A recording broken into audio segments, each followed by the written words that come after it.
Okay,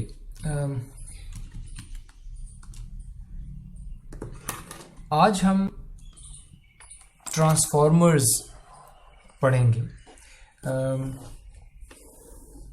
transformers का जो ये पूरा फ्रेमवर्क है, मॉडल है, दिस वाज इंट्रोड्यूस्ड इन 2017।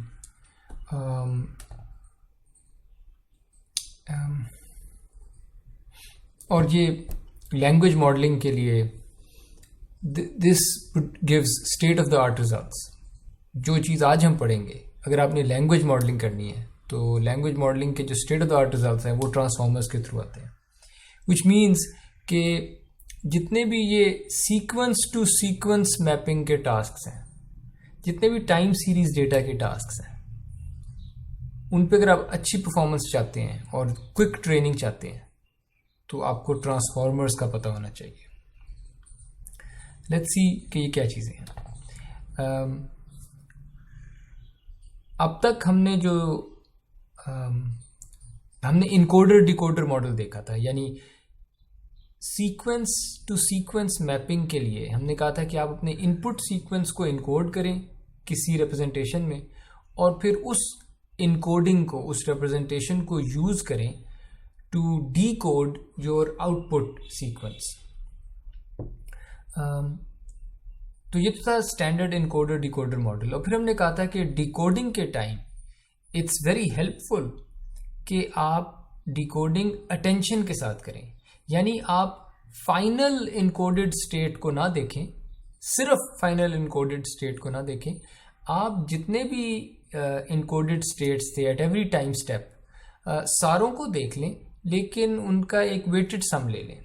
ये जो वेट्स हैं ये फिर डिटर्मिन कर रहे होते हैं कि डिकोडिंग के टाइम जब भी आप कोई आउटपुट प्रोड्यूस करते हैं तो आप इनपुट के हर हिस्से को कितनी इंपॉर्टेंस देना चाहते हैं। यानी आउटपुट इनपुट के कौन से हिस्से को देख के डिटर्मिन हुई, ज़्यादा डिटर्मिन हुई। तो इसको कहते थे डिकोडर या डिकोडिंग विद अटेंशन।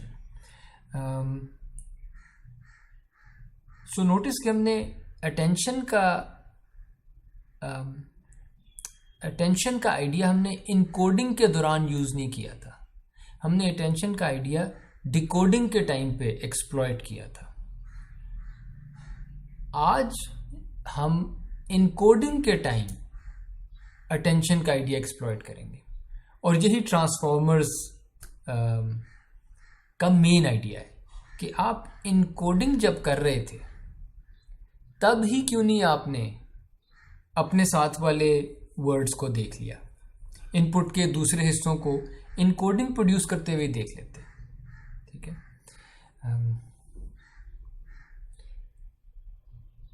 एक तरह से तो सीक्वेंशियल मॉडल्स, ये जो रिकरेंट नेट्स थे जिसमें हिडन स्टेट एट टाइम 1 की बेस पे हिडन स्टेट एट टाइम 2 निकल रहा था, और उसकी बेस पे एट टाइम 3, और उसकी बेस पे एट टाइम 4, ये जो ग्रीन में बना हुआ है, इसको भी तो आप कह सकते हैं कि ये जो फॉर एग्जांपल टाइम 2 पे जो लफ्ज़ है स्लैप्ड की जो इनकोडिंग हो रही है, जिसको आप H2 कह रहे हैं, ये H1 को देख के बन रही है। Do you agree? स्लैप्ड की जो इनकोडिंग है ये जैद को देख के बन रही है। Do you guys agree? बिल्कुल सर, उसको देख के बन रही है, क्योंकि वो H1 पे डिपेंड करती है और H1 जैद को देख के बना था। सो ये काम तो पहले भी हो रहा था कि जब मैं एक वर्ड की इनकोडिंग करता हूँ तो वो दूसरे वर्ड्स को देख के हो रही है, लेकिन स्लैब की इनकोडिंग क्या खालिद को देख के बन रही है? नो सर, खालिद को देख के तो नहीं बन रही। लेकिन अगर यहाँ पे बाई डायरेक्शनल इनकोडर होता, ये तो यूनी डायरेक्शनल है ना, टाइम में आगे जा रहा है, अगर टाइम में आगे जाने वाला और टाइम में पीछे जाने वाला दोनों किस्म का इनकोडर होता, तो फिर स्लैब की इनकोडिंग जो है वो जैद को देख के भी बन रही होती, खालिद को देख के भी बन रही होती, और एंड ऑफ सेंटेंस को देख के भी बन रही होती। अग्रीड? बिल्कुल सर। इसका मतलब है कि मैंने तो कोई ख़ास नई बात नहीं की, यानी पहले भी जो इनकोडिंग्स थी, अगर हम बाई डायरेक्शनल रिकरेंट आर्किटेक्चर ले आए, बाई डायरेक्शनल रिकरेंट इनकोडर ले आए, तो तब भी जो इनकोडिंग्स थी वो आपके पास मौका है कि आप एक लफ्ज़ की इनकोडिंग बाकी सारे लफ्ज़ों को देख के बनाएं। एंड सो देयरफॉर मैंने जो बातें की हैं उनमें कोई नई बात नहीं है। लेकिन and here's a crucial part, slab की जो इनकोडिंग है, अगर मैं यूनिडायरेक्शनल ही देख लूं, पहले जैद की इनकोडिंग बनेगी, फिर स्लैब की इनकोडिंग बनेगी। Do you agree? बिल्कुल सर। यानी ऐसा नहीं हो सकता कि मैं जिस टाइम जैद की इनकोडिंग आई थी H1 उसी टाइम H2 भी आ जाता है मेरे पास। That's not possible because H2 depends on H1। तो ये सीक्वेंस में होंगी चीजें। ये जो सीक्वेंस में होने वाला काम है ना, इसकी वजह से आपका जो ओवरऑल प्रोसीजर है वो पैरेललाइज नहीं हो सकता। H1, H2, H3, H4 ये जो इनकोडिंग्स थी हर लफ्ज की, ये मैं इन पैरेलल कंप्यूट नहीं कर सकता क्योंकि इनमें डिपेंडेंसी है। ये सीक्वेंस में कंप्यूट होती हैं और चूंकि ये सीक्वेंस में हो रही हैं, मैं पैरेलल नहीं कर सकता। ये पूरा प्रोसीजर स्लो होता है because I have to wait for the previous encoding. ठीक है, आज जो हम चीज़ कर रहे हैं उसमें मैं ये तो कह रहा हूँ कि how encodings can be computed with attention, लेकिन जो असल फ़ायदा है आज के मेथड्स का वो ये है कि हम इनकोडिंग्स इन पैरेलल इन सीक्वेंस नहीं करेंगे। ये इनकोडिंग्स में इनकोडिंग्स प्रोड्यूस करने में they will be a significant amount of parallelism, और ये वजह है कि transformers compared to recurrent models, आज जो हम करने लगे ये रिकरेंट मॉडल नहीं होगा। रिमेंबर दिस, ये सीक्वेंसेस पे चलेगा, टाइम सीरीज डेटा पे चलेगा, लेकिन ये रिकरेंट नहीं होगा सरप्राइजिंगली। ठीक है, और इसमें जो रिकरेंस ख़त्म की है हमने, करेंगे जो हम, और पैरेललिज्म लाएंगे, इसकी वजह से ये मॉडल बहुत तेज़ हो जाएंगे और इनकी ट्रेनिंग भी बहुत तेज़ हो जाएगी। So let's begin. आज हम इनकोडर विद अटेंशन करेंगे, जो कि विच इज़ यानी having an encoder with attention it's also known as transformer. लेकिन ट्रांसफॉर्मर पूरे फ्रेमवर्क का नाम है जिसमें इनकोडर भी है अटेंशन के साथ और डिकोडर भी है अटेंशन के साथ। मोस्ट प्रॉब्ली आज के लेक्चर में हम सिर्फ इनकोडर वाला पार्ट समझ सकेंगे, डिकोडर वाला पार्ट में be in the next lecture, और इफ टाइम परमिट्स तो थोड़ा उसको पढ़ लेंगे। सो आई कॉल्ड इट ट्रांसफॉर्मर, लेकिन रियली ट्रांसफॉर्मर कंप्लीट तब होगा जब हम इनकोडर प्लस डिकोडर दोनों चीज़ें देख लेंगे, but it's the beginning of a transformer. So transformers होते क्या हैं? ये सीक्वेंस टू सीक्वेंस मॉडल्स होते हैं जिनमें कॉन्वोल्यूशन या रिकरेंस ये दोनों चीज़ें नहीं हो रही होती। और जैसे कि मैंने पहले कहा, recurrence is a sequential process, it can not be parallelized, and a transformer contains highly parallelizable modules and can therefore be trained faster. And जितनी भी लैंग्वेज मॉडलिंग है या सीक्वेंस मॉडलिंग के टास्क हैं उनमें state of the art performance अगर आपको चाहिए तो you should go for transformers. Let's see कि इनके बिल्डिंग ब्लॉक्स क्या हैं। सबसे पहली चीज़ जो मेन आइडिया है इसका वो है सेल्फ अटेंशन। यानी हम इनकोडर के अंदर है और हमने इनकोडर का काम किया है कि आपके पास इनपुट सेंटेंस आते हैं। फॉर एग्जांपल ये सेंटेंस था जैद स्लैप्ड खालिद, और हमने हर लफ्ज़ की वन ऑफ के कोडिंग की, फिर और वन ऑफ के कोडिंग जो थी वो वेस्टफुल थी, इनएफिशिएंट थी, तो हमने वो हर लफ्ज़ के वन ऑफ के वन हॉट एनकोडेड वेक्टर को किसी मैट्रिक्स से मल्टीप्लाई किया और एक एम्बेडिंग आ गई। ठीक है, उस एम्बेडिंग को मैं x एट टाइम 1 कह, जैद की जो एम्बेडिंग आई है वो x एट टाइम 1 है, स्लैब्ड की एम्बेडिंग x एट टाइम 2 है, खालिद की एम्बेडिंग x एट टाइम 3 है. We will assume, so I will follow the details of the original paper, जो पिछली स्लाइड पे मैंने मेंशन किया हुआ है. Attention is all you need. That's the original paper that introduced this transformer model. और तो मैं इसी के नंबर्स, इसी की डिमेंशंस, इसी की डिटेल्स फॉलो करूँगा. इनके पेपर में ये इन्होंने कहा था कि आप अस्यूम ये करें कि आपकी जो हर लफ्ज़ की जो एम्बेडिंग है वो 512 डिमेंशनल वेक्टर्स है. सो x एट टाइम 1 512 नंबर है, x एट टाइम 2 कोई और 512 नंबर्स है, x एट टाइम 3 कोई और 512 नंबर्स है. और अब मैं करूँगा ये कि मैं ये इनपुट एम्बेडिंग्स लूँगा x1 x2 x3. मेरा सेल्फ अटेंशन का कोई मॉड्यूल है, उस मॉड्यूल में से ये गुजारूंगा और हर वर्ड की एक और इनकोडिंग आ जाएगी. x1 की आ जाएगी z एट टाइम 1, x2 की इनकोडिंग आ जाएगी z एट टाइम 2, x3 की इनकोडिंग आ जाएगी z एट टाइम 3.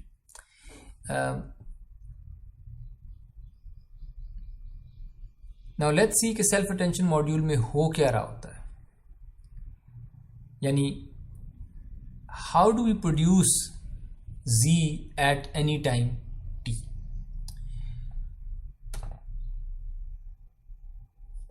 इसमें मेरे साथ रहिएगा. let's just start with this very dry algorithm sequence of steps, और इनकी insights क्या हैं वो साथ साथ देखते रहेंगे.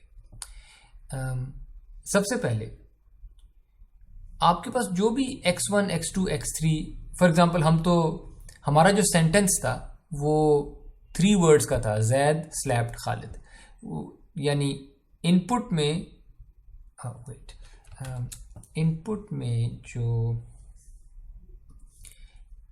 जो नंबर ऑफ वर्ड्स थे हमारे केस में वो 4 थे, Zaid slapped Khalid, end of sentence. We had 4 words.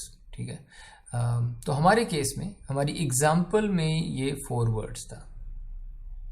Okay, और हर वर्ड की जो एम्बेडिंग थी वो एक 512 डिमेंशनल वेक्टर था, विच मीन्स कि जो ई मैंने मैट्रिक्स बनाया है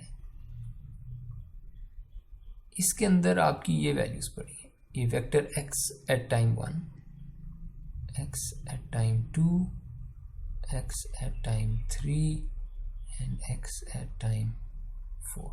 ठीक है, और ये इस तरह कॉलम वेक्टर्स पड़े हैं.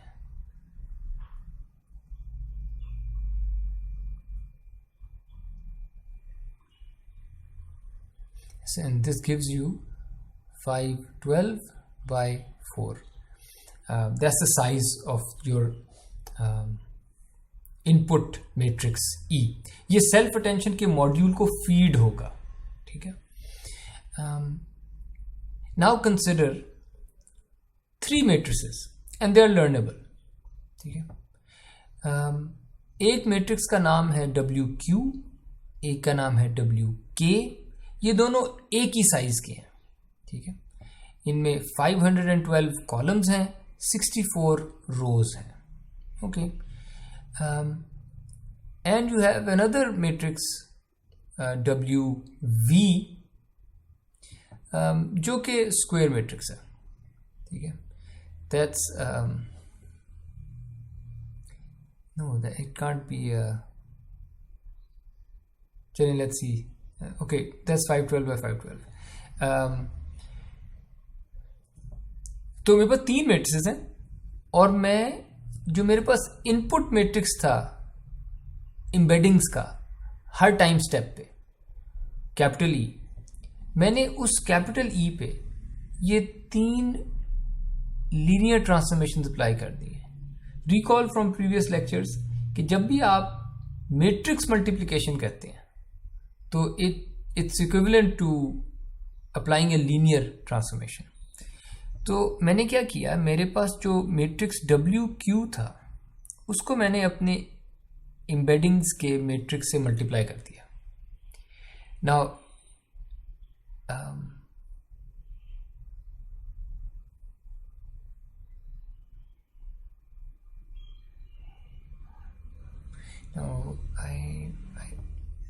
do the sizes match? The sizes cannot. Oh, the size. Okay, the sizes do match. So WQ का साइज देख लीजिए. WQ मैं बल्कि यहाँ ड्रॉ करने की कोशिश कर लेता हूँ. WQ जो मैट्रिक्स है इसको मैं E के साथ मल्टीप्लाई कर रहा हूँ. WQ का साइज क्या था? WQ का साइज था 64 by 512 और E का साइज क्या था? E का साइज था 512 by 4. Which means यानी होगा क्या? मेरे पास WQ में 64 रोज हैं और हर रो 512 नंबर्स पे मुश्तमिल है. ठीक है, इट्स अ 512 डिमेंशनल वेक्टर. और इनको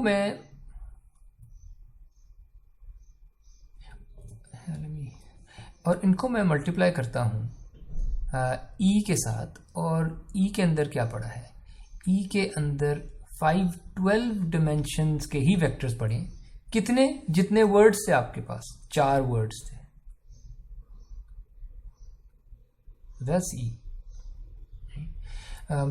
अभी होगा ये कि जब मैं पहले वर्ड को उठाऊंगा, फर्स्ट वर्ड, उसकी जो एम्बेडिंग थी, I am going to project this embedding onto 64 vectors. ठीक है? Do you guys agree कि जो पहला वर्ड है ये पहली रो के साथ डॉट प्रोडक्ट होगा, एक नंबर आ जाएगा. दूसरी रो के साथ डॉट प्रोडक्ट होगा, एक और नंबर आ जाएगा. तीसरी रो के साथ डॉट प्रोडक्ट होगा, एक और नंबर आ जाएगा. आखिरी रो के साथ इस पहले कॉलम का डॉट प्रोडक्ट होगा. 64 नंबर्स आ जाएंगे मेरे पास. ये जो 64 नंबर्स हैं, so let me write the answer here then in a different colour. सो मेरे पास जब ये हो जाएंगी मल्टीप्लिकेशन, तो I will get 64 numbers here for the first embedding. I will get 64 numbers for the second embedding, 64 numbers for the third embedding, 64 numbers for the fourth embedding. ये 64 by 4 का एक आंसर आ जाएगा. And all I have done is कि मैंने अपने 4 जो words थे जो कैपिटल E में पड़े थे और 512 डिमेंशनल स्पेस में रिप्रेजेंट हुए थे, मैंने उन 4 अल्फाज को अब 64 डिमेंशनल स्पेस में रिप्रेजेंट कर दिया. Any confusion, any questions?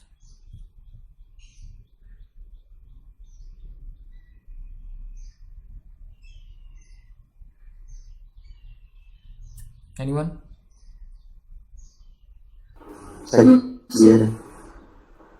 Clear है?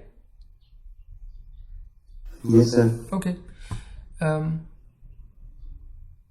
और अगर मैंने ये एक रिप्रेजेंटेशन बना ली है अपनी एम्बेडिंग्स की, एक 64 डिमेंशनल स्पेस में चारों वर्ड्स की रिप्रेजेंटेशन बना ली है क्यू, मैं एक और रिप्रेजेंटेशन बना लेता हूँ 64 डिमेंशनल स्पेस में ही और उस रिजल्ट को के कह देता हूँ. यानी क्यू जो है वो 64 by 4 का मैट्रिक्स था. इसी तरह के भी 64 by 4 का मैट्रिक्स है. फर्क इनमें यह है कि WQ में कोई वेट्स पड़े होंगे, WK में उतने ही वेट्स पड़े हैं पर उनकी वैल्यूज फर्क होंगी. 2 अलग लीनियर ट्रांसफॉर्मेशन हैं. ठीक. एंड सिमिलरली मैं अपनी एक और लीनियर ट्रांसफॉर्मेशन कर लेता हूँ, उसमें मैं WV से मल्टीप्लाई करता हूँ और WV का साइज, WV में जो रोज हैं, WV में जो रोज हैं वो 512 हैं.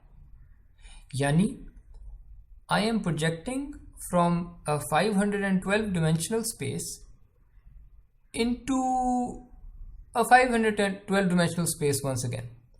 लेकिन ये ज़रूरी नहीं है कि वही आंसर्स आएंगे जो पहले थे। स्पेस का साइज सेम है, लेकिन डिपेंडिंग अपॉन के डब्ल्यू वी में कैसे नंबर्स पड़े हैं। ये ओरिजिनल जो वेक्टर्स थे, 4 वेक्टर्स थे, हर वेक्टर 512 डिमेंशन का था। वो 4 वेक्टर ट्रांसफॉर्म हो जाएंगे कुछ और 4 वेक्टर्स में, और उनका साइज भी 512 ही होगा। ठीक है, तो जब मैं v से मल्टीप्लाई करता हूं तो मेरे पास जो आंसर आता है वो 512 साइज के वेक्टर्स होंगे। कितने होंगे? 4। ठीक है, सो ये जो 3 ट्रांसफॉर्मेशंस लगी हैं, पहली ट्रांसफॉर्मेशन ने आपके 4 अल्फाज को 512 डिमेंशनल स्पेस से 64 डिमेंशनल स्पेस में प्रोजेक्ट कर दिया। सेकंड ट्रांसफॉर्मेशन ने अगेन 512 डिमेंशनल वेक्टर्स को 64 डिमेंशनल स्पेस में प्रोजेक्ट कर दिया। थर्ड ट्रांसफॉर्मेशन ने 512 डिमेंशनल वेक्टर्स को, आपके जो 4 अल्फाज के वेक्टर्स थे, उनको फिर से 512 डिमेंशनल स्पेस में ही प्रोजेक्ट कर दिया, पर वो कोई फर्क वेक्टर्स होंगे ओरिजिनल से फर्क डायरेक्शंस में। ओके, नाउ आप ये नोट करें कि मैंने जो इनपुट किया था, इनपुट में क्या था? ई। इनपुट में तो मैट्रिक्स ई था, और ये जो 3 ट्रांसफॉर्मेशंस लगी हैं, ये तीनों ई पे लगी हैं। यू इमीडिएटली सी कि ये पैरेललाइजेबल है। ये मैं इन पैरेलल नहीं कंप्यूट कर सकता। जिस टाइम क्यू कंप्यूट हो रहा है उसी टाइम के कंप्यूट कर दूं, उसी टाइम वी कंप्यूट कर दूं, क्योंकि वो सेम इनपुट पे 3 फर्क ऑपरेशंस हैं।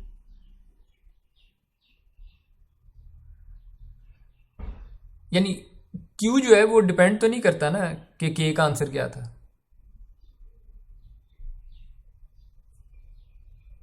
सो मैं ये 3 काम इन पैरेलल कर सकता हूं। तो एक तो यहां पे पैरेललिज्म नजर आ गया हमें।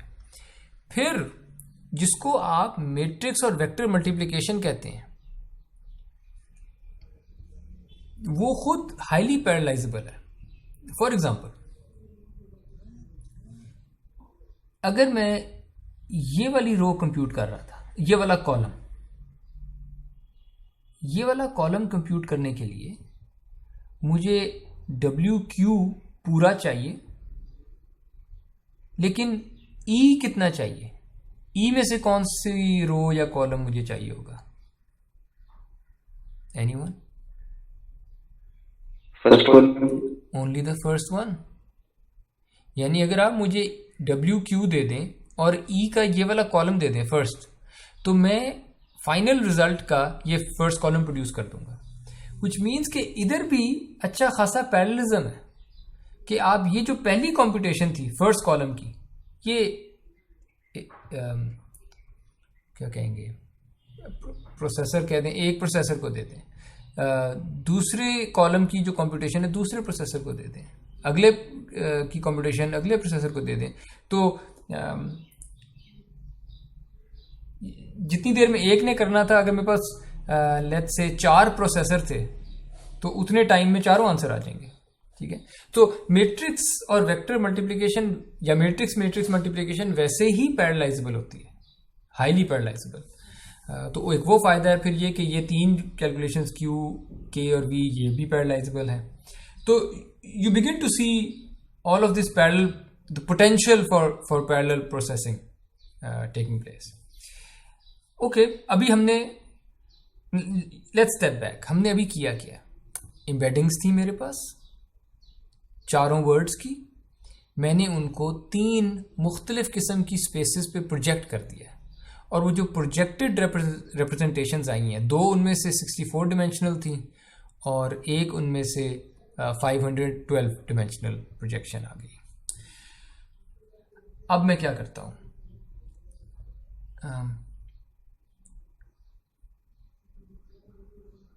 ये जो 64 डिमेंशनल स्पेस में 2 प्रोजेक्शंस आई हैं ना, इनको जरा गौर से देखते हैं।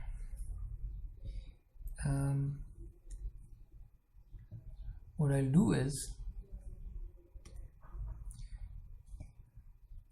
मेरे पास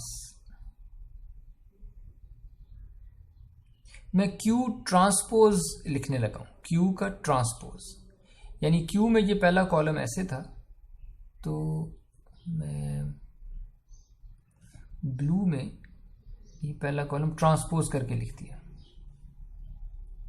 और सेकंड वर्ड की जो 64 डिमेंशनल रिप्रेजेंटेशन थी वो ये लिख दी, थर्ड वर्ड की 64 डिमेंशनल रिप्रेजेंटेशन ऐसे लिख दी, और फोर्थ वर्ड की 64 डिमेंशनल रिप्रेजेंटेशन ऐसे लिख दी।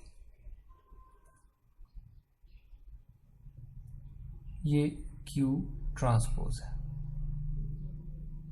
जिसमें 4 कॉलम्स हैं, 4 रोज हैं और 64 कॉलम्स हैं। ओके, उसके आगे मैंने प्लेस करता हूं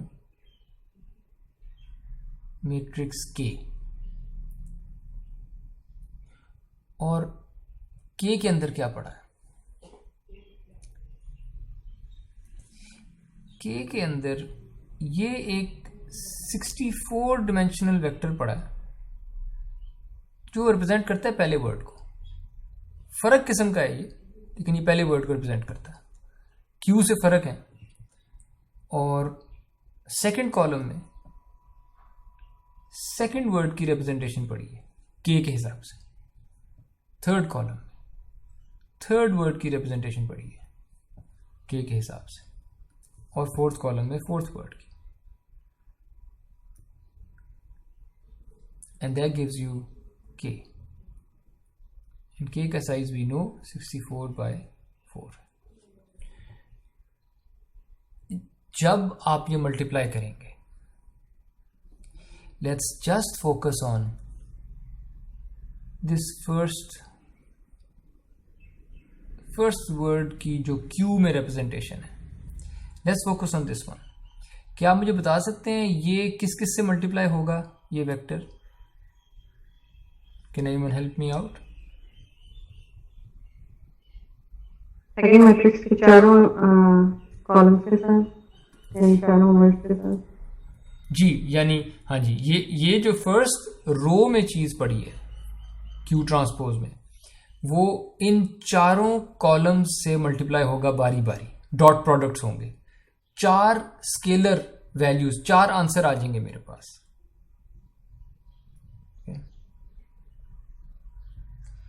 यानी आई विल गेट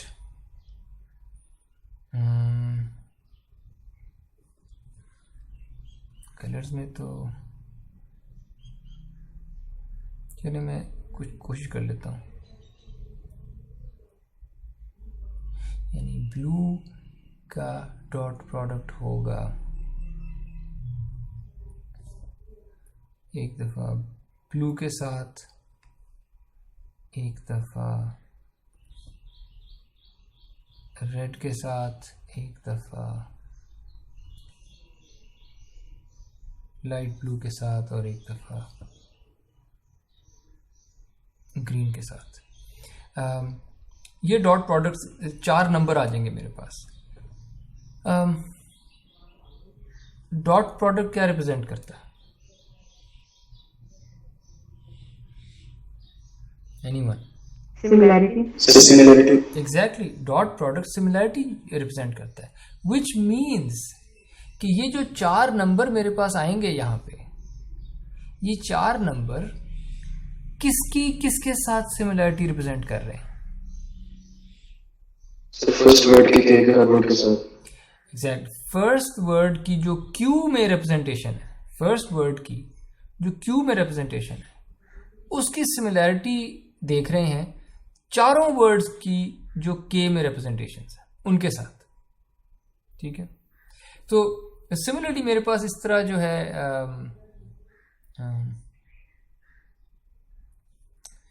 जो रेड वर्ड था सेकंड वर्ड, उसके भी 4 डॉट प्रोडक्ट्स आ जाएंगे, ये इसकी सिमिलरिटीज होंगी। इसी तरह जो ब्लू वाला वर्ड था उसकी 4 सिमिलरिटीज आ जाएंगी बाकी सारों के साथ। इसी तरह जो ग्रीन वर्ड था उसकी 4 सिमिलरिटीज आ जाएंगी बाकी सारों के साथ। ठीक है, यानी what have I achieved? I have achieved the following. चलिए कलर में कर लेते हैं। मेरे पास my sentence was Zaid slapped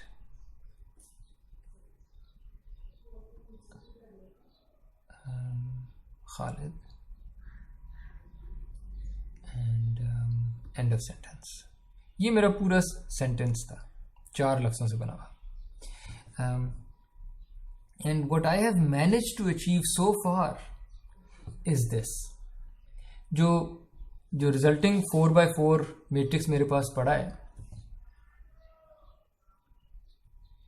इस 4x4 मैट्रिक्स में जो पहली रो है, इस 4x4 मैट्रिक्स में जो पहली रो है, उसके अंदर Z की जो Q वाली रिप्रेजेंटेशन थी उसकी सिमिलैरिटी पड़ी है Z की ही K वाली रिप्रेजेंटेशन के साथ, यानी अपने साथ, और Z की सिमिलैरिटी स्लैप्ड के साथ लेकिन K वाली रिप्रेजेंटेशन में, Z के Q वाली रिप्रेजेंटेशन की सिमिलैरिटी खालिद के साथ लेकिन K वाली रिप्रेजेंटेशन में, और Z की सिमिलैरिटी एंड ऑफ सेंटेंस वाले वर्ड के साथ लेकिन K वाली रिप्रेजेंटेशन में. यानी जब भी मैं सिमिलैरिटी निकाल रहा हूँ तो K वाली रिप्रेजेंटेशन के हिसाब से निकाल रहा हूँ. तो ये 4 एरोज जो मैंने बनाए हैं ये इस 4x4 मैट्रिक्स के पहली रो को रिप्रेजेंट कर रहे हैं कि ये सिमिलैरिटीज हैं. सिमिलरली स्लैप जो लफ्ज़ है इसकी भी जो Q में रिप्रेजेंटेशन है उसकी 4 सिमिलैरिटीज होंगी K वाली रिप्रेजेंटेशन के साथ, एंड सो ऑन. ठीक है. सो मेरे पास ये जो 4x4 मैट्रिक्स है ये सिमिलैरिटी स्कोर्स हैं between representations in Q and representations in K.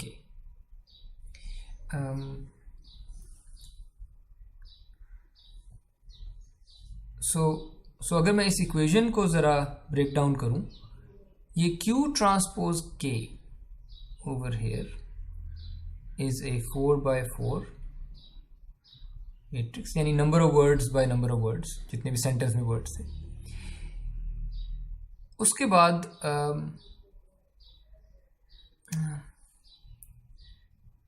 Okay, मैं चाहूँ तो ये Q ट्रांसपोज के जो मैट्रिक्स है एज इट इज़ यूज़ कर लूँ, लेकिन अगर जो मैं 64 डिमेंशनल वेक्टर्स 64 डिमेंशनल स्पेस पे प्रोजेक्ट किया है, राइट, अगर आप, ये तो मैंने पेपर को फॉलो किया है ना, अगर आप अपना नेटवर्क बनाते हैं और 64 की बजाय इसको 128 कर देते हैं, या 128 की बजाय इसको 64 की बजाय 256 कर देते हैं, तो ये डॉट प्रोडक्ट पहले 64 चीज़ों को मल्टीप्लाई करके फिर ऐड करके बन रहा था. जब आपने इसको 256 कर दिया तो ये 256 नंबर्स को मल्टीप्लाई करके फिर ऐड कर रहा है. देयर इज़ अ चांस कि जैसे जैसे ये हिडन डिमेंशन बड़ी होती जाएगी इस डॉट प्रोडक्ट के आंसर्स बहुत बड़े होते जाएंगे. और जब डॉट प्रोडक्ट के आंसर्स बड़े हो रहे हैं, नोटिस कि मैं इसको बाद में किस फंक्शन में से गुजार रहा हूं, सॉफ्ट मैक्स में से. तो जब भी मैग्नीट्यूड बड़ा हो रहा है तो मैं सॉफ्ट मैक्स के ऐसे रीजन्स में जाने लग जाऊंगा जहां पे सॉफ्ट मैक्स सैचुरेट हो गया होगा, वैल्यूज 1 के पास आ गई होंगी या वैल्यूज 0 के पास आ गई होंगी. और जब मेरा एक्टिवेशन फंक्शन सैचुरेट हो गया होता है तो उसके ग्रेडियंट्स बहुत छोटे होते हैं, और जब ग्रेडियंट्स छोटे होते हैं तो लर्निंग स्लो हो जाती है. इसलिए एज ए प्रैक्टिकल स्टेप जिन्होंने ये ट्रांसफॉर्मर का पेपर लिखा था उन्होंने ये प्रपोज किया था कि आप ये डॉट प्रोडक्ट से सिमिलैरिटीज ले आए, लेकिन जस्ट टू काउंटर के अगर आपकी डिमेंशनैलिटी बहुत बड़ी है, 64 से भी ज़्यादा बड़ी है, जो भी डिमेंशनैलिटी है उसके स्क्वायर रूट से डिवाइड कर दें, ताकि आपके डॉट प्रोडक्ट्स के जो भी आंसर आए थे वो आंसर्स थोड़े छोटे स्केल डाउन हो जाए. ठीक है. तो really what we should call this whole step over here, this is a scaled dot product. और वो स्केलिंग सिर्फ इसलिए है कि वैल्यूज थोड़ी छोटी रहें. हायर डिमेंशंस में डॉट प्रोडक्ट की वैल्यूज सिर्फ डिमेंशन बड़ी होने की वजह से ज़्यादा हो जाएंगे, रिगार्डलेस के क्यू और के में क्या नंबर्स पड़े हैं। अगर डिमेंशंस बहुत ज़्यादा हैं, नंबर्स बहुत ज़्यादा हैं जो मल्टीप्लाई और ऐड होने हैं, तो फिर डॉट प्रोडक्ट का आंसर सिर्फ डिमेंशन की वजह से बड़ा हो जाएगा। तो आप स्केल डाउन करते हैं इसको, this called a scale dot product, और इसलिए ताकि आपके आंसर्स थोड़े छोटे रहें और सॉफ्ट मैक्स में आप वेल बिहेव्ड रीजन्स में रहें जहाँ ग्रेडियंट्स या डेरिवेटिव्स एग्जिस्ट करते हैं। Okay, so that's a scale dot product. अच्छा, अब आपने क्या करना है, ये जो 4x4 आपके पास मैट्रिक्स आ गया है, वी नो कि इस 4x4 मैट्रिक्स में जो पहली रो में 4 नंबर थे, पहली रो में ये जैद की सिमिलैरिटीज थी, सेकंड रो के 4 नंबर स्लैब्ड की सिमिलैरिटीज थी, एंड सो ऑन। अब मैं रो वाइज सॉफ्ट मैक्स कर रहा हूं, यानी इन जैद के जो 4 नंबर थे ना, फर्स्ट रो के 4 नंबर्स, उनके ऊपर सॉफ्ट मैक्स लगा लेता हूं, और अब ये नंबर्स 0 से 1 के बीच में हो जाएंगे और इनका सम 1 हो गया होगा। और इनको मैं कह रहा हूं अब कि ये असल में मेरे सिमिलैरिटी स्कोर्स हैं, ये जो नॉर्मलाइज किए मैंने सॉफ्ट मैक्स से गुजार के, इनको अब मैं सॉफ्ट मैक्स स्कोर कह रहा हूं। ठीक है, ये 4x4 का मैट्रिक्स होगा, जितने नंबर ऑफ वर्ड्स थे आपके सेंटेंस में। यहां तक कोई सवाल?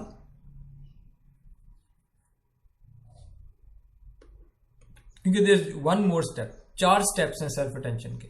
Step number 4 is in the next slide, but do you have any question so फार?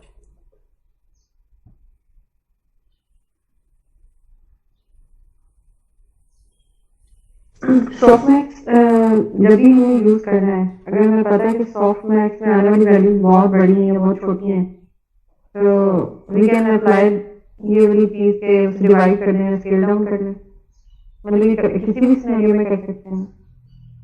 हाँ, किसी में भी कर सकते हैं, पर स्पेशली जब आपको पता है कि आपके नंबर्स डॉट प्रोडक्ट से आ रहे हैं। अगर डॉट प्रोडक्ट से आ रहे हैं तो डॉट प्रोडक्ट की वैल्यू या मैग्नीट्यूड, यानी रिगार्डलेस के क्यू और के में नंबर्स क्या पड़े थे, असल में तो डॉट प्रोडक्ट का आंसर शुड डिपेंड ऑन कि क्यू और के में वैल्यूज क्या पड़ी थी, लेकिन सिर्फ इसलिए कि क्यू में जो वेक्टर्स का साइज बहुत बड़ा था, के में वेक्टर्स का साइज बहुत बड़ा था, वो बहुत सारी चीजें मल्टीप्लाई हुई, बहुत सारी चीजें ऐड हुई, देयर इज अ चांस कि वैल्यू बहुत बड़ी आ जाए, जस्ट बिकॉज डिमेंशनैलिटी बहुत बड़ी थी। 64 की बजाय अगर 256 थी डिमेंशनैलिटी। उससे बचने के लिए आप इसको स्केल डाउन करते हैं कि इन केस आपकी डिमेंशनैलिटी बड़ी है तो just avoid large values. Is that what you asked? Is that clear?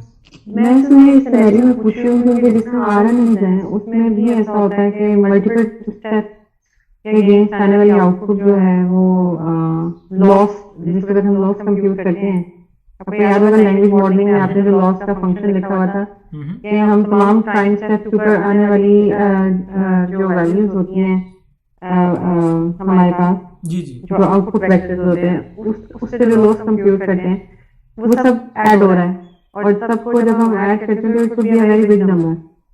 ठीक है, तो उसको जब हम सॉफ्ट मैक्स में से गुजारते हैं तो ऐसा होता है कि एक नंबर 1 हो जाता है, बाकी सब 0 हो जाते हैं, इस तरह का कुछ सिनेरियो होता है। नहीं, सॉफ्ट हालांकि मैंने पढ़ा है कि सॉफ्ट सॉफ्ट मैक्स में नंबर्स नहीं ऐसे होने चाहिए। सॉफ्ट मैक्स में तो हम पहले ही गुजार चुके होते हैं, यानी हम मुख्तलिफ टाइम्स पे ऐड करने से पहले गुजारते हैं सॉफ्ट मैक्स में। किसी एक टाइम पे जब हमने वो प्रोबेबिलिटी डिस्ट्रीब्यूशन प्रोड्यूस करते हैं किसी एक टाइम स्टेप पे, तो वो सॉफ्ट मैक्स के थ्रू आती है। उसके बाद हम मुख्तलिफ टाइम स्टेप्स पे लॉसेस को ऐड करते हैं। तो आपका सवाल में लेकिन क्योंकि वो ओवर द बैचेस भी तो हम उसको ऐड कर रहे हैं, हाँ, मतलब हाँ, मैं आपका सवाल थोड़ा चेंज कर देता हूँ। Point is, at the end of the day आपके सॉफ्टवेयर से जो चीज जा रही है उसमें काफी बड़ी वैल्यूज फिर भी आ जाती हैं, राइट? तो या आई डोंट नो कि अब उस पर ये डायरेक्टली अप्लाई कर लेना चाहिए, नहीं कर देना चाहिए, मुझे सोचना पड़ेगा कि क्या वहां भी can you do some sort of scaling over there, right? And can it be justified in some way, वो देखना पड़ेगा। सो एक तरीका वैसे सॉफ्ट मैक्स को चलाने का यही होता है, वो जो कुछ ट्रिक्स मैंने बताए थे सॉफ्ट मैक्स के, did I ever, I think I explain in the class के कि अगर बहुत करीब है नंबर तो तब सॉफ्ट मैक्स कैसे चलाना है मल्टीप्लाई करके, और अगर बहुत बड़े नंबर्स हैं तो तब सॉफ्ट मैक्स कैसे चलाना है सब्ट्रैक्ट करके। तो एक दो ट्रिक्स बताए थे, may be they can work in your case for RNNs, but I am not sure. मैं अभी एकदम नहीं मैं कहना मैंने चाहता वो वाला कि जी वो वाला रूल अप्लाई किया जिसमें वो मैक्सिमम वैल्यू को हम सब्ट्रैक्ट कर देते हैं सब में से, और even then um, there are problems. then they become then there are zeros, I don't know, पता नहीं, मैं फिगर आउट नहीं कर सकती। और इवेंचुअली फिर वो, क्योंकि सॉफ्ट मैक्स से जो आने वाले रिजल्ट हैं वो ठीक नहीं है, तो वो फिर लॉस कंप्यूट होता है वगैरह। चले वो ऐसा कर लेते हैं, वो आप मेरे साथ या टीए के साथ डिस्कस कर लें, वो कोड खोल के या उसका देख लेंगे, एंड विल सी के क्या हो रहा है। बिल्कुल ठीक है, okay, thank you so much. No problem. So anyone else, कोई सवाल यहाँ तक इन 3 स्टेप्स के? मेरे पास एम्बेडिंग्स आई थी, मैंने उनको 3 ट्रांसफॉर्मेशंस लगाई थी, और उन ट्रांसफॉर्मेशंस के बाद मैंने Q को और K जो 264 डिमेंशनल स्पेसेस थी उनमें सिमिलैरिटीज़ निकाल ली, और ये सिमिलैरिटीज़ से मेरे पास एक 4x4 का मैट्रिक्स आ गया। उस पर हर रो पे मैंने सॉफ्ट मैक्स लगा दिया, और इनको मैंने कहा है कि ये जैद की जो 4 स्कोर्स हैं सिमिलैरिटी के, वो सॉफ्ट मैक्स लगाने के बाद ये पहले 4 नंबर्स पढ़े पहली रो में। स्लैप्ड की जो सिमिलैरिटीज़ हैं सारों के साथ, स्लैप्ड की सिमिलैरिटी जैद के साथ, अपने साथ, खालिद के साथ, एंड ऑफ सेंटेंस के साथ, वो सेकंड रो में पढ़ी है। खालिद की सिमिलैरिटी जैद के साथ, स्लैप्ड के साथ, अपने साथ, एंड ऑफ सेंटेंस के साथ, वो तीसरी रो में पढ़े 4 number, and so on. The last step is कि अब आप इनकोडिंग बनाने लगे हैं हर वर्ड की, और वो इनकोडिंग ऐसे बनने लगी है, V into S transpose. Now what was S तो ये 4 नंबर थे, पर मैंने ट्रांसपोज किए हैं। पहली रो में जैद की सिमिलैरिटीज थी, ट्रांसपोज हो गया, तो पहले कॉलम में जैद वाली सिमिलैरिटीज है, सेकंड कॉलम में स्लैप्ड वाली सिमिलैरिटीज है, थर्ड कॉलम में खालिद की सिमिलैरिटीज हैं, और आखिरी कॉलम फोर्थ में एंड ऑफ सेंटेंस वर्ड की सिमिलैरिटीज हैं सारों के साथ। ओके, वी में क्या पड़ा है? Let's go back. वी एक रिप्रेजेंटेशन थी मेरे चारों वर्ड्स की, और वो हर वर्ड की रिप्रेजेंटेशन 512 डिमेंशनल वेक्टर था। Okay, so let's make V over here.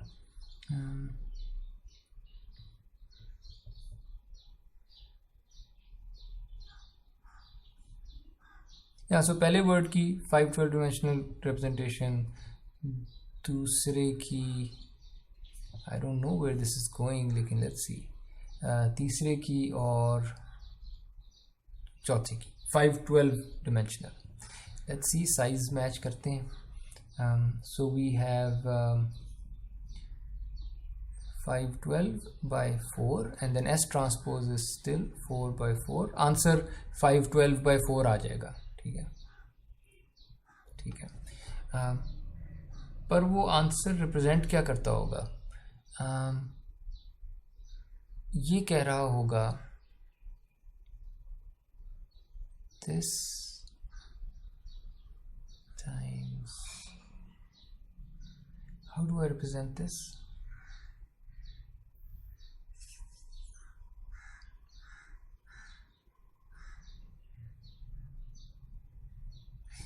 I think कि यानी ये जो आंसर निकलने लगा है, ये आंसर निकलेगा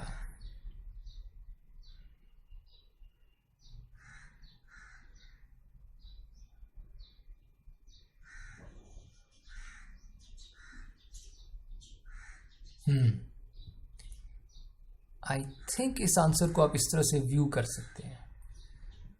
I hope I don't make a mistake. Let's look at these 4 numbers. और जो आंसर का जो पहला कॉलम आएगा, आंसर का जो पहला कॉलम आएगा वो होगा this blue dot multiplied by the blue vector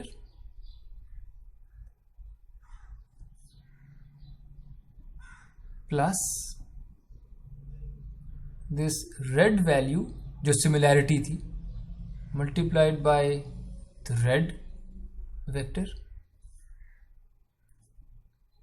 plus blue similarity multiplied by blue vector plus green similarity multiplied by the green vector.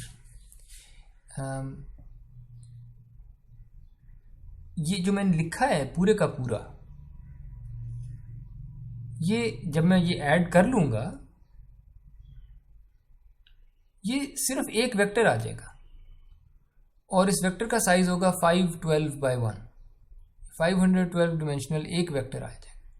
इस तरह मेरे पास 512 का एक और वेक्टर भी आ जाएगा यहाँ पे, और इस तरह एक तीसरा वेक्टर आएगा और इस तरह एक चौथा वेक्टर आएगा.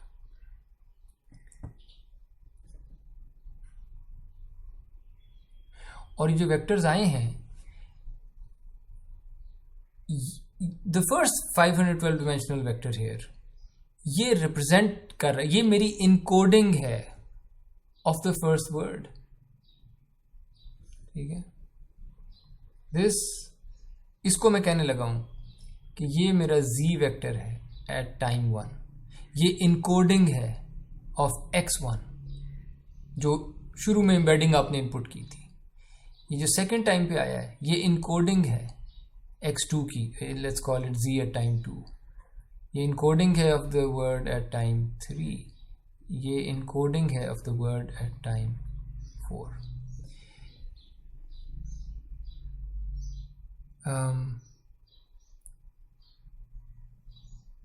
Can any one of you tell me कि जो z1 मैंने प्रोड्यूस किया है, z1,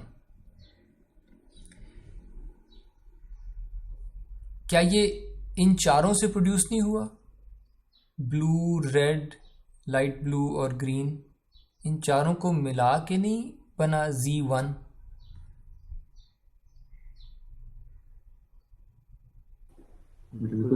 ओके.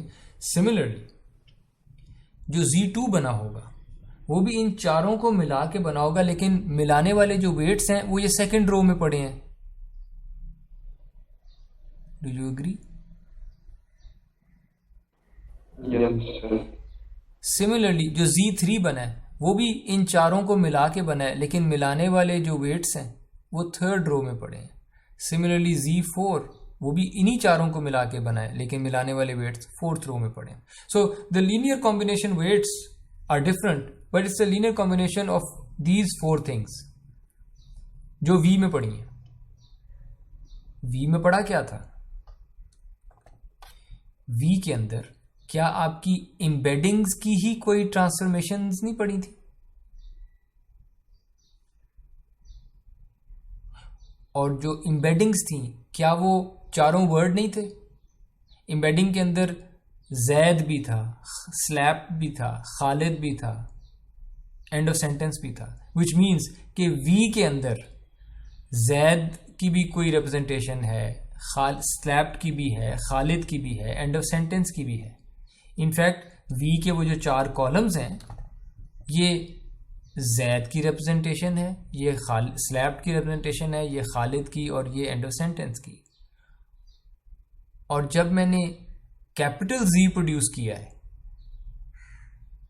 ये मैं बल्कि एरो ड्रॉ कर दूं, ये मैंने V इधर बनाया हुआ है, ठीक है, S इधर बनाया हुआ है, और ये जो एंड पे बना है ये वो Z बना है.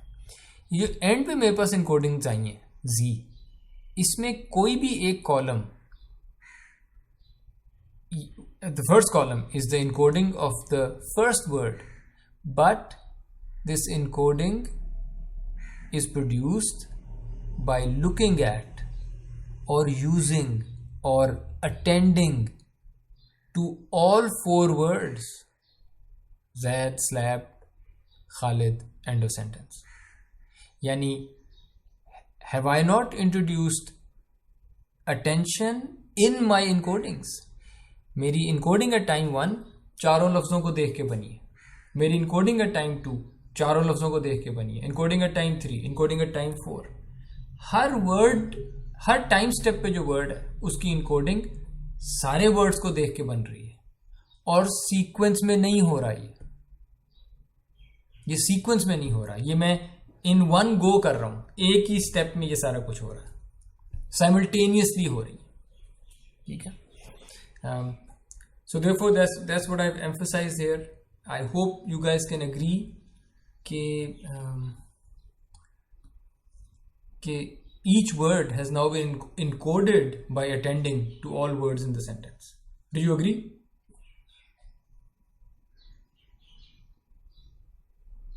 Yes, sir. और उस attention जो हमने दी है हर वर्ड को, उसमें हर वर्ड के लिए attention के कोई weights थे, ये जो 4 डॉट्स मैंने बनाए हुए हैं, और ये attention के weights ये scaled dot product से आ रहे थे।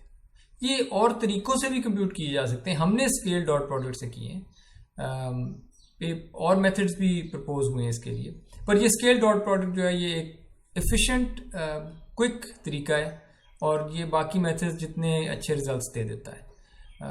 तो जो अटेंशन के वेट्स हैं कि कौन सा वर्ड किस वर्ड से कितना सिमिलर है, ये वो जो सॉफ्ट मैक्स किया था हमने डॉट प्रोडक्ट्स के ऊपर, वहाँ से आ रहे हैं। यानी ये जो क्यू हम रिप्रेजेंटेशन लाए थे और के जो रिप्रेजेंटेशन लाए थे, इनका मकसद सिर्फ यही था कि वर्ड्स की आपस में सिमिलैरिटीज़ हम कंप्यूट कर सकें। और जो वी हम लाए थे, ठीक है,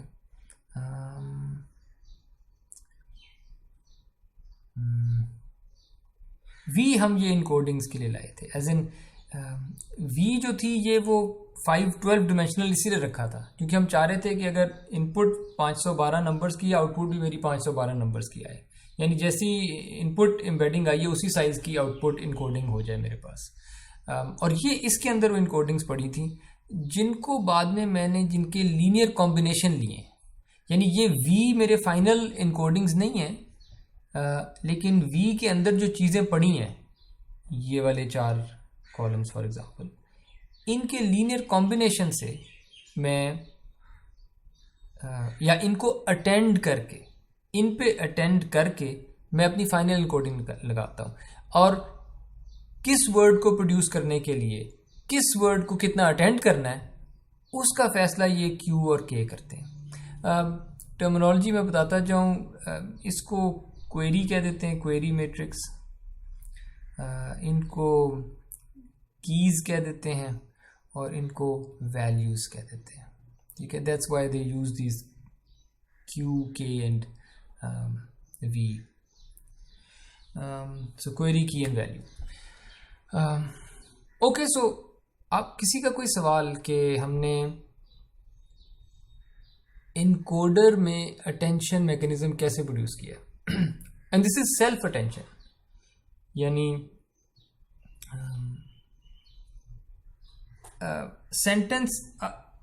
सेंटेंस में एक लफ्ज़ अपने इर्द गिर्द वाले लफ्ज़ों को या बाकी सारे लफ्ज़ों को देख के अपनी अटेंशन डिटर्मिन कर रहा है, यानी सेंटेंस के अंदर ही खुद ही अटेंशन डिटर्मिन हो रही है। So this is called self attention. यहां तक कोई सवाल?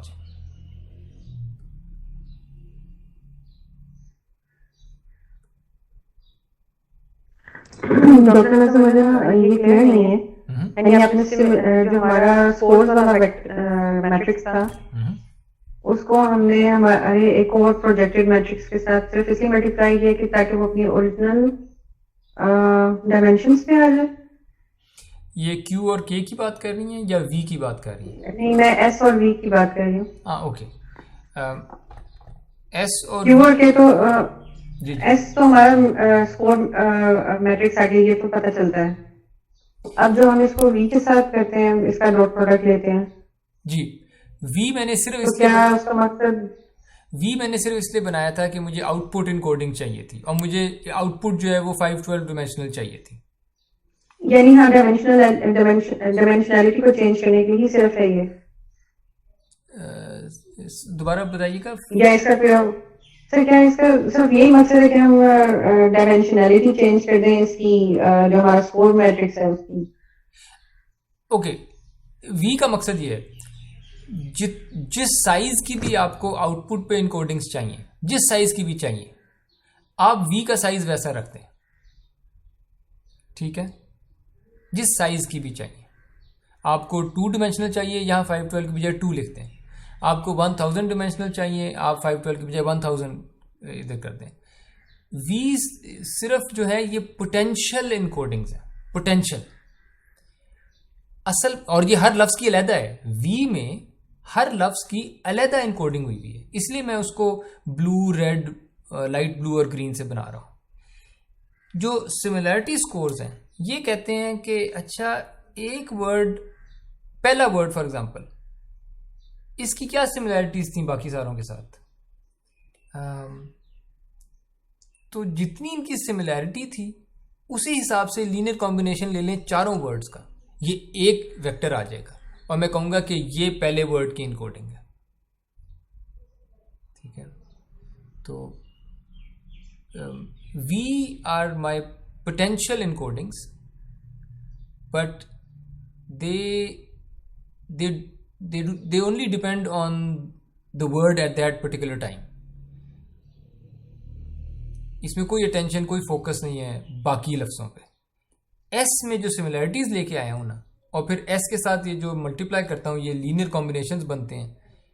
यहां से I start attending to different words when producing an encoding for each word, ठीक है?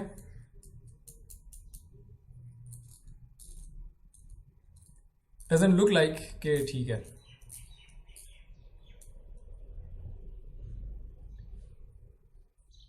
Are you still confused?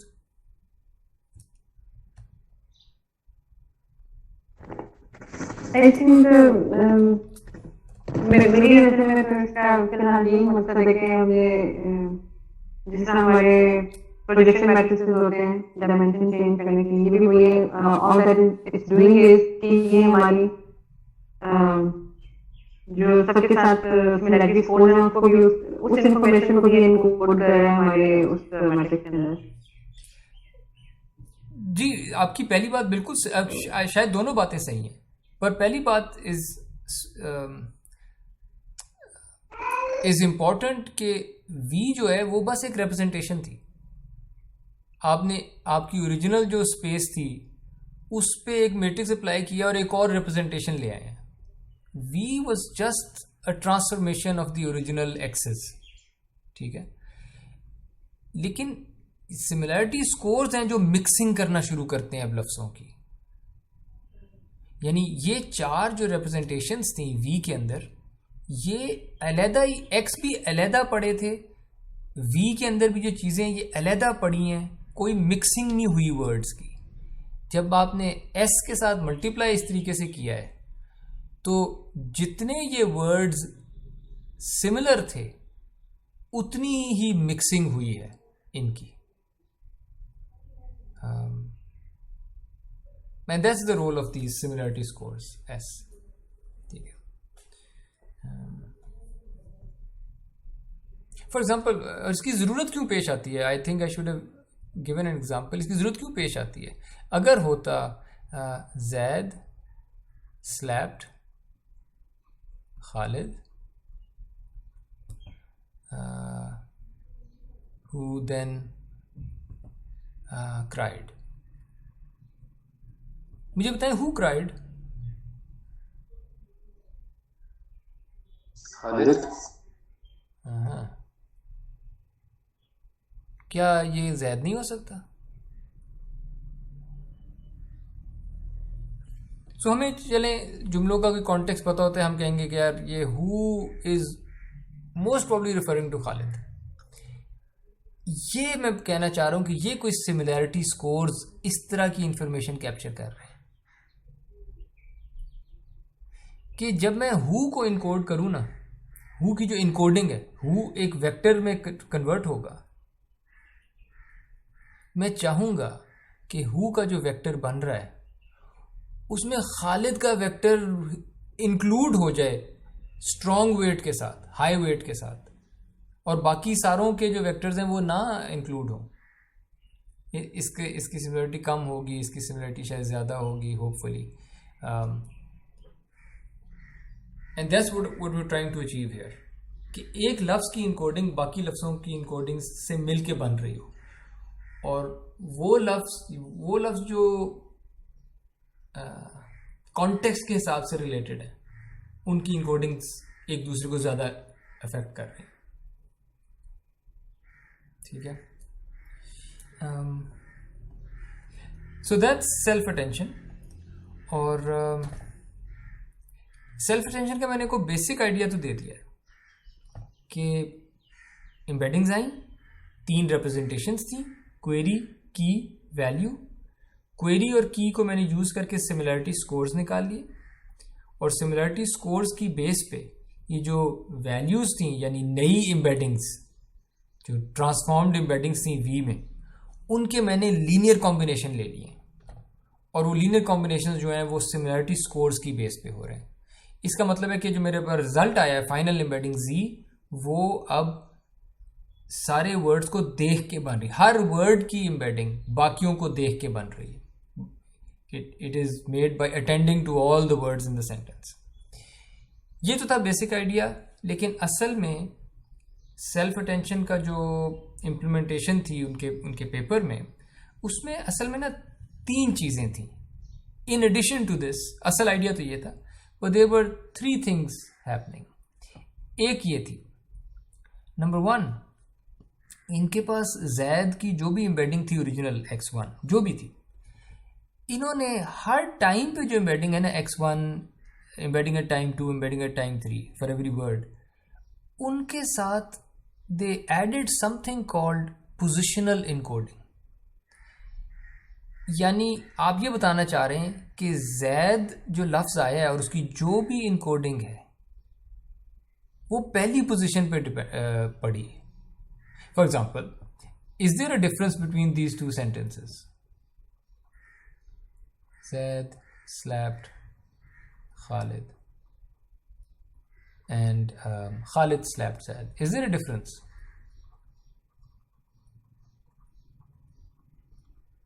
Words तो वही हैं, positions फर्क है, and it makes a huge difference. अगर slapped की जगह killed होता, Zaid killed Khalid versus Khalid killed Zaid, तो किसी एक को सजा होनी थी, राइट? तो it makes a huge difference कि किस ऑर्डर में ये चीज़ें। जिस तरह से हमने सेल्फ अटेंशन अभी पढ़ी है उसमें ऑर्डर डजंट मैटर। तो in order to ensure that order of these words should also matter, what we do is हम ये positional encodings, let me write this down, this is a positional encoding.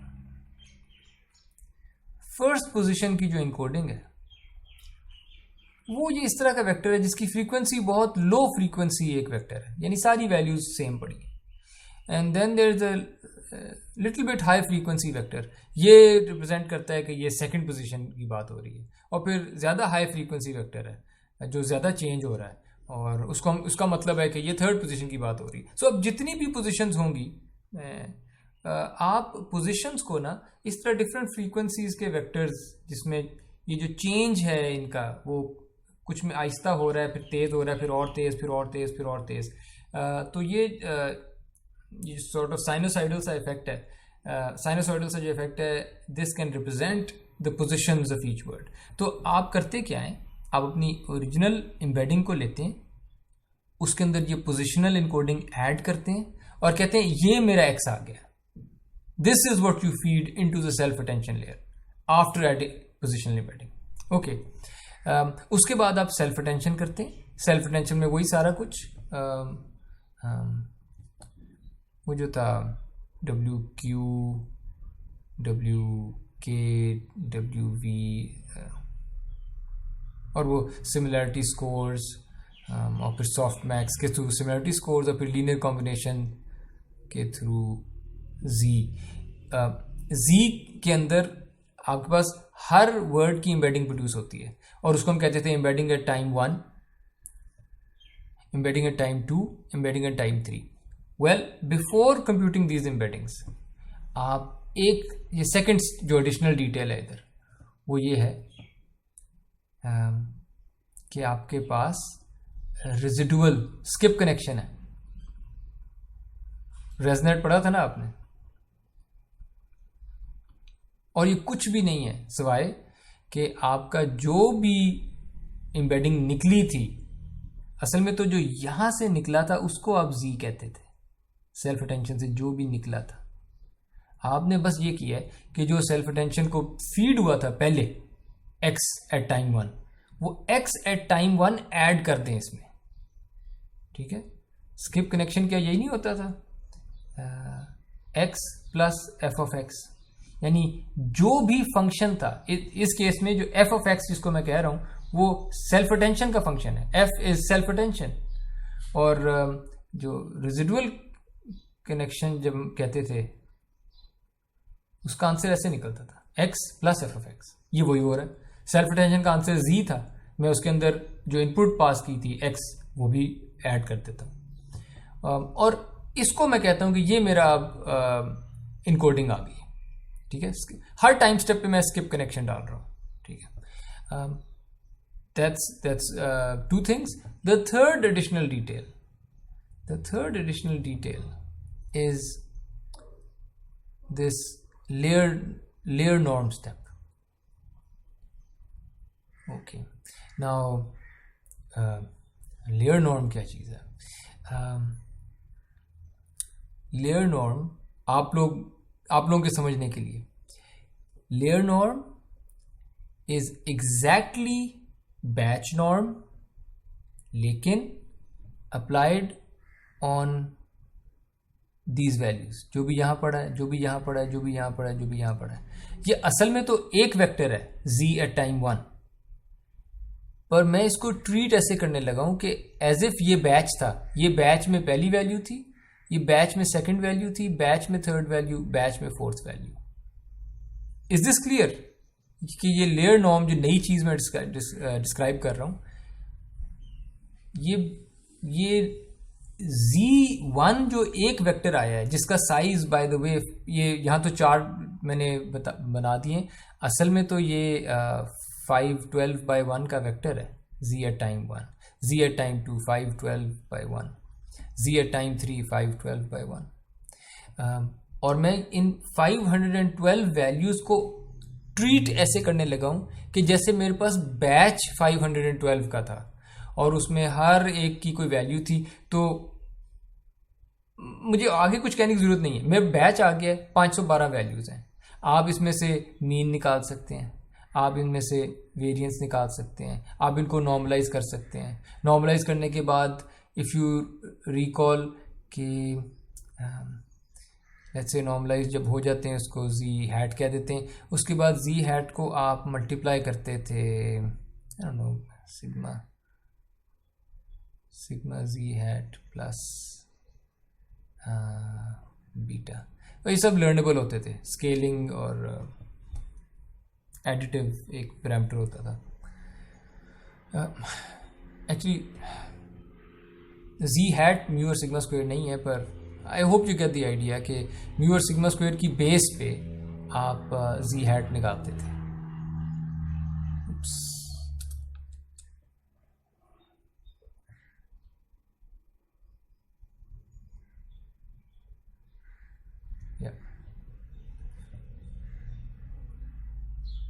Okay, if there is any confusion आप बस revisit कर लें batch norm वाला lecture. और all I am doing is के इस एक वेक्टर को मैं ट्रीट ऐसे कर रहा हूं कि इसके जो एलिमेंट्स थे वो बैच था और उसके ऊपर ही नॉर्मलाइजेशन करती, पूरा बैच नॉर्म का स्टेप. ठीक है, इसको कहते हैं लेयर नॉर्म. ठीक है, तो ये 3 चीज़ें असल में हो रही हैं, ठीक है। पोजिशनल इनकोडिंग सबसे पहले ऐड करते हैं, फिर सेल्फ अटेंशन कंप्यूट करते हैं। सेल्फ अटेंशन का जो आंसर आता है उसमें रेजिडुअल कनेक्शन होता है, यानी जो इनपुट एम्बेडिंग्स थी एक्स, और जिसको मैं एक्स कह रहा हूँ ये पोजिशनल इनकोडिंग ऐड होने के बाद वाले को एक्स कह रहा हूँ, वो मैं ऐड कर देता हूँ सेल्फ अटेंशन के रिजल्ट में।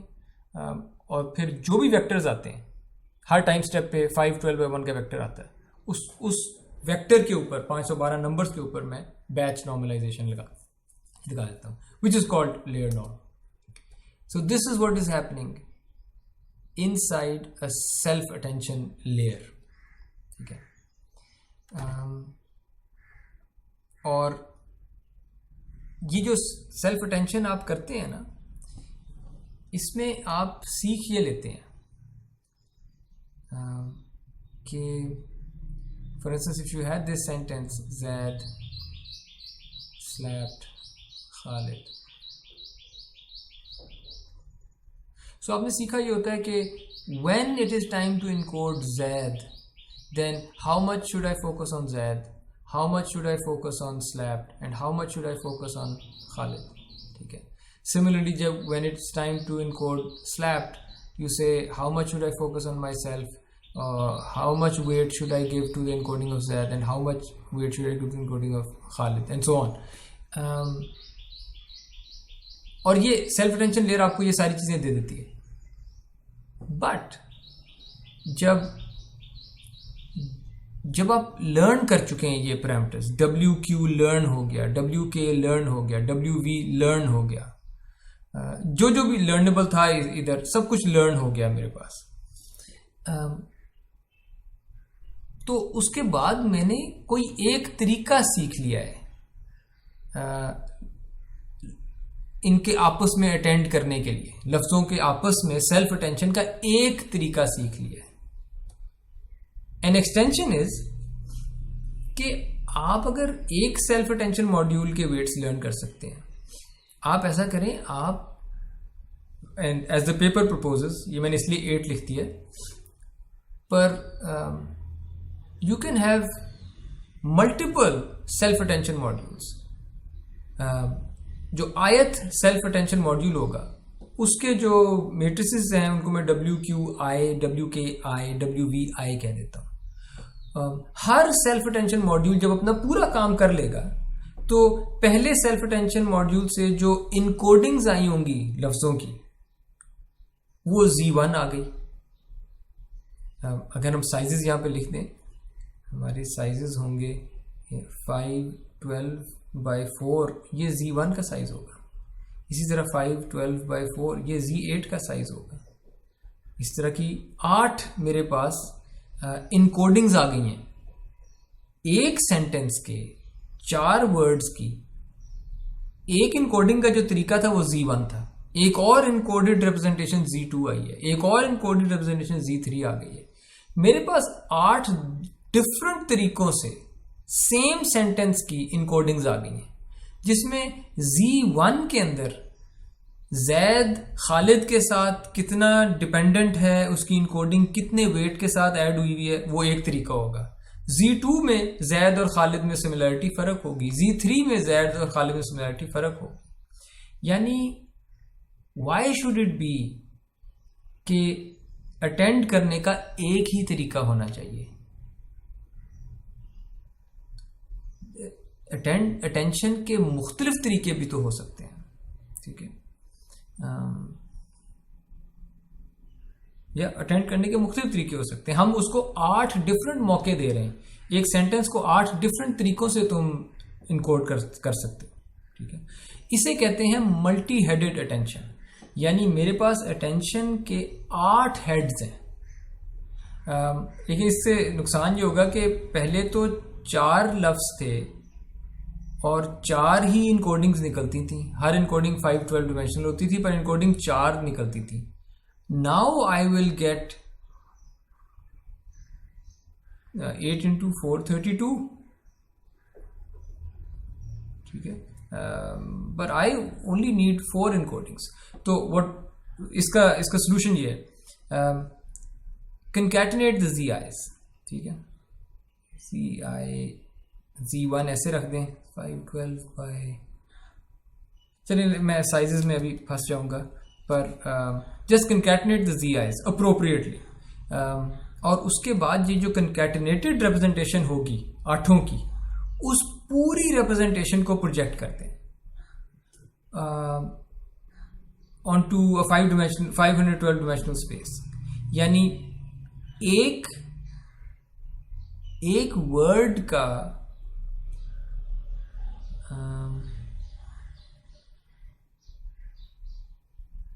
या इवेंचुअली एक वर्ड के लिए 512 नंबर आपके पास आ जाएंगे, ठीक है।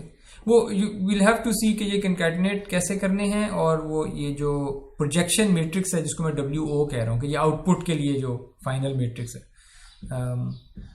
वो भी एक लर्नेबल मैट्रिक्स होगा बाय द वे, और उसको अप्रोप्रिएट साइज रखते हैं, जीज को अप्रोप्रिएटली अरेंज करते हैं। पॉइंट इज कि मैं Z1 Z2 Z3 इस तरह करके रख दूं अगर सारे,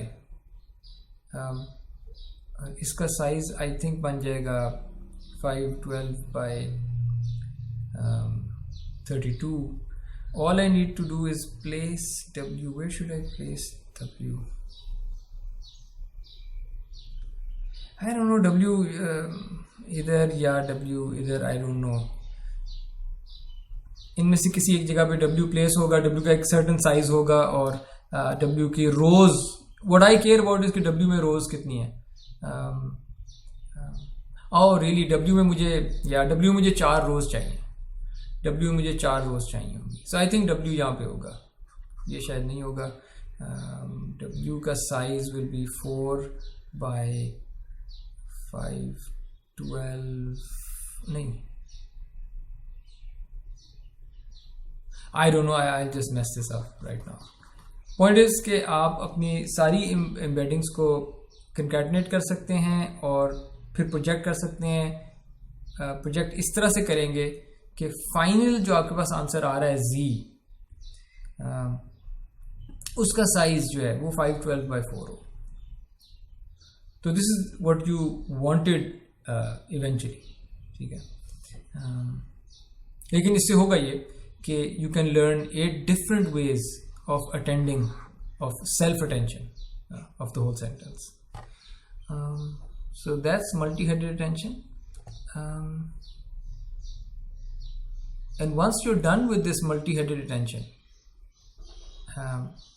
बाद में आप ये करते हैं कि ये आपके पास multi-headed attention आ गई थी, हर सेंटेंस, हर वर्ड का 512 डिमेंशनल वेक्टर, और इस तरह के 4 वेक्टर्स थे, उन पे आपने कोई एक लीनियर ट्रांसफॉर्मेशन लगाई और फिर कोई बायस ऐड किया, विच मीन्स कि ये एफाइन ट्रांसफॉर्मेशन लगी है। एफाइन जो कि नॉर्मल एक neural network, fully connected neural network with bias, उसके अंदर एफाइन ट्रांसफॉर्मेशन लगती है। Let's call this affine transformation number 1, और उसको आपने एक नॉन लीनियरिटी में से गुजारा, रिल्यू फंक्शन में से, जो भी रिजल्ट आया वो एक वेक्टर होगा।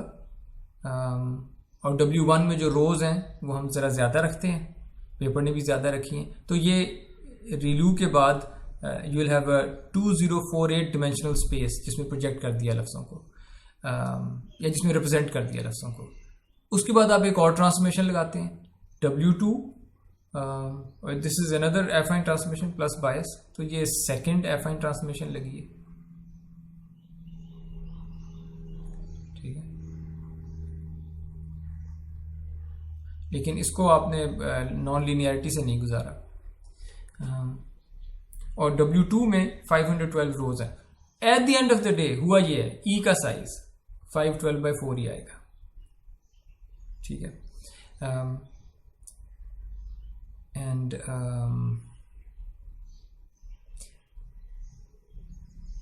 और टू मोर स्टेप्स, इधर भी रेजिडुअल कनेक्शन लेके आए, यानी जिसको आप कहते हैं कि ये मेरी एम्बेडिंग प्रोड्यूस हो गई है, just wait one more step and से कि ये तो आंसर आया था फीड फॉरवर्ड न्यूरल नेटवर्क में से गुजार के, फुली कनेक्टेड। लेकिन मेरे पास जो इनपुट आई थी वो Z थी, I add that input as well, ये रेजिडुअल कनेक्शन हो गया। So I do this residual connection thing, तो फिर मेरे पास E आ जाएगा अभी भी 512/4 का। And then the last step कि हर कॉलम के ऊपर, यानी हर वर्ड की जो रिप्रेजेंटेशन थी 512 नंबर्स की, उस पर जिस तरह पहले लेयर नॉर्म किया था, बैच नॉर्म, वही लेयर नॉर्म अब हर कॉलम पे इधर भी करने, बिल्कुल जैसे सेल्फ अटेंशन के एंड पे आपने रेजिडुअल और लेयर नॉर्म किया था, एग्जैक्टली उसी तरह फीड फॉरवर्ड वाले केस में भी हर कॉलम पे, हर वर्ड पे रेजिडुअल कनेक्शन और लेयर नॉर्म करेंगे। एंड यू कैन सी के दिस इज हाईली पैरालाइजेबल। इसकी अगर हम फिगर देखेंगे तो शायद क्लियर होगा। पॉइंट इज के स्पेशली फीड फॉरवर्ड के अंदर हर लफ्ज का अपना पाथ है। फीड फॉरवर्ड लेयर के अंदर जो Z मेरे पास आया था एट टाइम 1, और उससे एंड पे जो मेरे पास ये E निकला होगा एट टाइम 1, और Z at time 2 and E at time 2, इनका आपस में कोई कनेक्शन नहीं है। इसका अपना पाथ है, इसका अपना पाथ है, एंड सो ऑन, हर एक का अपना पाथ है। तो ये हर पाथ जो है इन पैरेलल कंप्यूट किया जा सकता है। तो यहां भी ये पैरेलाइजेबल है। ये मिल के आपको एक इनकोडर बना के देते हैं। यानी आपके पास सेंटेंस आया x1 x2 सो ऑन, आपने उसके ऊपर ये पहले सेल्फ अटेंशन लगाई, और इसमें सारे मैं वो इंक्लूड कर रहा हूँ, रेजिडुअल, पोजीशन इनकोडिंग, रेजिडुअल, और तीसरी चीज़ थी लेयर नॉर्म। उससे जो रिजल्ट आया वो रिजल्ट आपने फीड फॉरवर्ड न्यूरल नेटवर्क में डाला, और उसमें भी वो सारा रेजिडुअल, लेयर नॉर्म, सब कुछ, और यहां से कोई इनकोडिंग ई ये निकल आया। ये पूरे का पूरा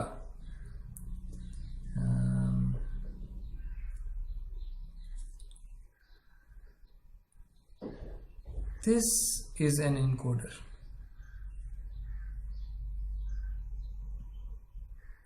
this is an encoder. Transformer के अंदर इनकोडिंग ऐसे होती है, और ये जो इनकोडर आपने बनाया है, आप इनकोडर्स को भी एक दूसरे के ऊपर स्टैक कर सकते हैं। रिमेंबर, हमने जान के इसका साइज 512/1 कहा था कि हमारी ओरिजिनल एम्बेडिंग्स 512/1 की है, ये भी 512/1 की है, और मैंने जान के अपने जो E के अंदर भी जो कॉलम्स के साइज हैं वो 512 डिमेंशनल है। तो यहां भी हर वर्ड 512/1, अगला वर्ड 512/1 एंड सो ऑन। तो चूंकि मैंने ये फिर से 512 डिमेंशनल स्पेस में ही रिप्रेजेंट किया है, तो अब मैं इनके ऊपर एक और इनकोडर लगा देता हूं जो इनको 512/1, ये जो कैपिटल E प्रोड्यूस हुआ है, इनको एज इनपुट एम्बेडिंग लेगा, और इनके ऊपर सेल्फ अटेंशन और fully connected feed forward neural network and so on. So this gives you the idea of stacked encoders, and in their original paper इन्होंने I think they stacked 6 encoders on top of each other. ठीक है। और जो पूरे transformer का जो encoder है, उसको आपने इस तरह से कहा कि you had encoder number 1, then you had encoder number 2, and you had encoder number 6। Encoder number 6 से जो एम्बेडिंग्स निकली हैं, लेट्स कॉल देम E6। ठीक है, ये ट्रांसफॉर्मर का ओवरऑल, ट्रांसफॉर्मर के मॉडल का जो ओवरऑल, जिसको आप इनकोडर कहते हैं, वो असल में 6 स्टैक्ड सब इनकोडर से मिलके फाइनल रिजल्ट E6 निकलता है, और इसको आप कहते हैं कि ये मेरा ट्रांसफॉर्मर की इनकोडिंग का रिजल्ट है। That's the final result. इसके साथ क्या करते हैं अब, this we will cover in the next lecture कि that's your overall transformer encoder. Next time we'll see what happens in the decoder. What does the decoder do with this E6? इसको कैसे decode करता है, ठीक है, ये इंशाल्लाह हम नेक्स्ट टाइम करेंगे। Any questions?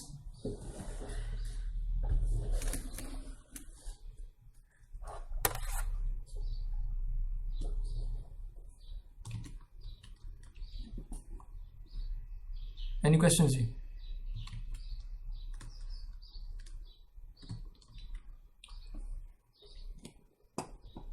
No questions जी?